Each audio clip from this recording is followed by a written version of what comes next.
Hello, welcome back to Blake's Den, Project Designer. So, for those who haven't been watching this is my 1989 Austin Mini Designer limited edition that I'm not going to use the word restoring because that suggests I'm doing this in a professional manner. Let's say recommissioning instead. So, how I left the last video was I just finished removing all of the wheel arch. And that exposed quite a lot of rust in this area here. So rear seat base, into the companion box, also on the boot floor. So my plan for today is get all that cut out and a new piece put in. I'm hoping to do it out of a single sheet of steel, but we'll see how it goes. So first job is I'm just going to mark out where I think would be a good place to cut and then fire up the grinder. So I think a bit like how I did the wheel arch, I'm going to cut this out in pieces. So you can just see a red outline there, ignore the diagonal bit. I'm going to cut that out first. And then I'm going to have to cut out a separate piece for in here and then a separate piece for the boot floor. This piece here and the boot floor, that'll be one piece of steel. This bit will be a separate piece of steel. There's a couple of tricky bits. I'll just pass you in. So, like round here, there's a return where it's welded against the companion box. So I'll have to do something clever there. But yeah, I think I'll start attacking this with the air saw. Actually, I think it's a bit more delicate and it's a bit less sparky inside the car. So let's see how that goes. Quick half-time update. So that bit came out super easy.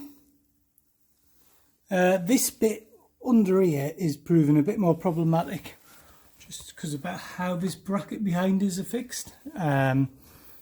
Everything seems to have like fused together underneath, so it's taking a bit more hammering and chiseling to get that free, but we'll just keep on persevering and hopefully it'll come out.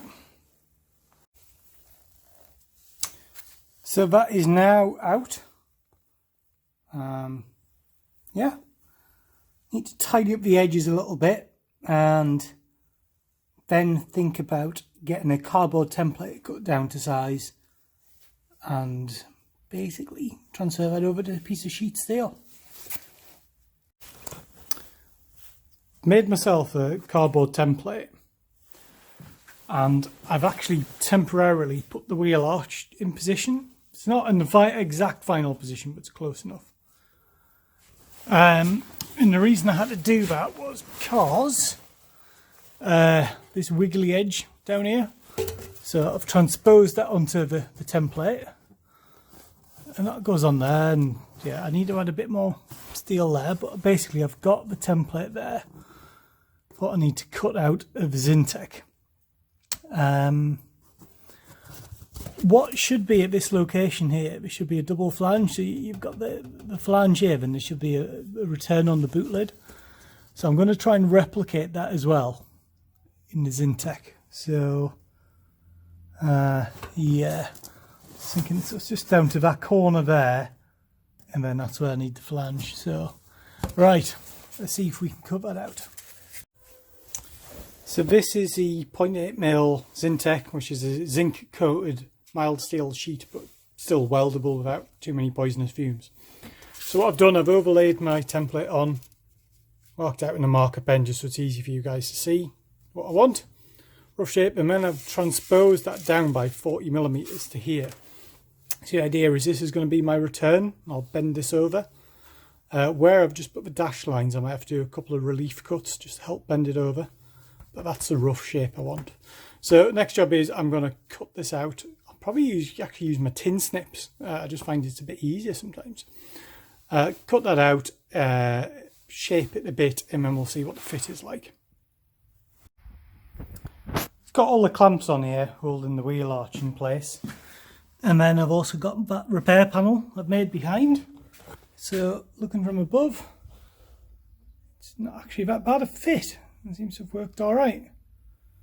And then from the boot, looks okay, could be a touch better. And then underneath, It just needs pushing up a little bit more into position, but I'm happy with that, I think so. Right, next job is take all that off, and then I've got to clean up all the surfaces and do the usual thing of putting weld through primer on and all the boring things before I can even think about putting the welder on. Right, I'm happy with the position. I've put this sheet just to protect the head lining as a weld from the inside. And yeah, I'm going to go for it and weld that into position. And a little later, we have a plate welded in position. Not the prettiest of welds, but it's solid. So I welded that side in from the top. When I went to weld the back, there you are, just couldn't get in with a welder. So in the end, I welded it from below. Oops, sorry, clamps in the way. Again, not pretty, but solid. So yeah, fairly happy with that. There's one bit I still need to do. I'll just come over here. The bit which came off the floor has that 2mm thick strengthening plate on. So I need to make one of those and then just tack that on. It was literally just 2 welds at either end. I'll probably do something better and probably plug weld it on or something. I need to do that, but I'm not going to do that yet. I just want to crack on and get the wheel arch and the floor repairs done. That's just something I can do at the last minute and weld on. So I think I'm going to leave it there for now. Yeah, fair bit of progress there. I'm really happy with how that panel fabrication went. That's the most complicated thing I've probably fabricated for the Mini, and it's quite a good fit. The Zintec really helps. It's just really malleable, really shapeable. So yeah, I've still got more to do. I've got to cut that down in size, and I've still got to sort this bit out here, but I'm not doing that until I've done that. So my next video, I'm not sure if I'll film it or not. Maybe I will. I'm going to fix that bit there, and I'll fix this bit here. This bit I will film because it's a bit more complicated, because there's a plate here that needs to come off and fix all that. So yeah, so thank you for watching. As the usual thing, don't forget to like, comment and subscribe. Follow me on Instagram at BlakeSten. I really appreciate everyone following me. So I just went over 400 subscribers the other day, which is, I'm amazed that there's 400 people actually watching me just prattle on in the garage. As usual, I'm not a professional, I'm just someone who's giving it a go. So thank you for watching, and I'll see you in the next video. Bye for now.